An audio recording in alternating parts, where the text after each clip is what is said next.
नाही का तुम्हाला? कोणाची जबाबदारी सांगा ना मला. नगरपालिकेची आहे की पोलिसांची आहे? बदलापूरची घटना घडल्यानंतर सुद्धा सीसीमुळे सुद्धा माहिती मिळाली ना. मग त्याच्यानंतर प्रशासनाने अलर्ट व्हायला नको.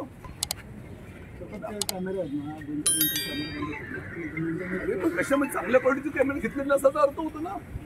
नगरपालिकेने किंवा जिल्हा प्रशासनाने खरेदी केलेले आहेत त्यामध्ये चुकीच्या गोष्टी आहेत त्याचा अर्थ. साहेब बघा, म्हणजे आज समजा सीसी कॅमेरे असते चालू, माझ्या माहितीप्रमाणे काही तासामध्ये तुम्ही आरोपी अटक करू शकला असता. तुमच्याकडे सुगावा लागला नाही लागला आम्हाला माहिती नाही, पण मला मिळाल्या माहितीप्रमाणे कुठेही अजून एवढे तास उलटले. किती झाले? 10 तास उलटले तरी तुमच्याकडनं तपास लागत नाही. तर जनतेला रस्ते उतरावं लागेल. नाही तर आम्हाला काय वातावरण दूषित नाही करायचं, पण जो घटना घडलेली दुर्दैवी घटना आहे त्या बाबतीमध्ये प्रशासनाने पोलिसांनी ताबडतोब लक्ष घातलं पाहिजे. नाहीतर मग या सर्व लोकांना म्हणजे रस्त्यावर उतरावं लागेल. बदलापूरला झालं ते का आम्हाला करायचं ना, लक्षात ठेवा. असं एकच उत्तर 10 तास झाले ना, तुमच्याच ऐकलं ना. आणि की बघा तुम्ही प्रत्येकाने मी बोलतो म्हणून नव्हे, शेवटी बघ घरातली मुलगी आपल्या घडल्यानंतर तुम्हाला आणि आम्हाला प्रत्येकाला ते आहे. सीसी कॅमेरे माझ्या माहितीप्रमाणे चालू असते तर तुम्हाला 2 तासामध्ये सुगावा लागला असता. त्याला जबाबदार प्रशासन तुम्हीच आता असं माझं स्पष्ट मत आहे. राजेश तुम्ही सुद्धा आता जिल्हाध्यक्ष तुम्ही सुद्धा सर्व लोकांनी पक्ष बाजूला ठेवून एका आपल्या घरातल्या मुलीवरती अन्याय झाला त्या बाबतीत तुम्ही पेटून उठलं पाहिजे.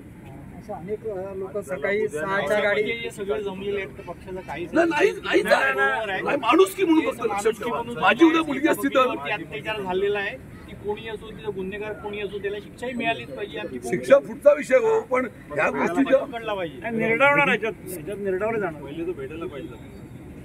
फार ज्वलंत महिलांच्या प्रतिक्रिया आहेत.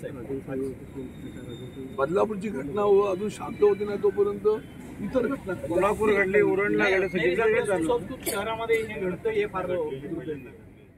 आमचे पोलीस करते इथले आमचे राज्यकर्ते CCTV कॅमेरे आपले सुरू असते तर माझ्या माहितीप्रमाणे त्याचा आपल्याला सुगावा लागला असता. यामध्ये हे असणारं आमचं पोलीस खातं हे असणारं प्रशासन हे निकामी ठरले असं माझा स्पष्ट आरोप आहे. पोलिसांनी 2 दिवसाची मुदत घेतली आरोपीला. 2 दिवस कशासाठी?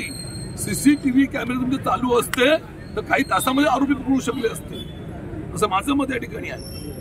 वेळेमध्ये आता पोलीस तपास झाला नाही तर आपण शिवसेनामुळे शिवसेनापेक्षा एक माणुसकीला काळीमा लावणारी ही घटना घडलेली आहे. तर प्रत्येक घरातल्या प्रत्येक पुरुषाने यासाठी रस्त्यावरती उतरलंच पाहिजे अशी माझं मत आहे. बरोबर.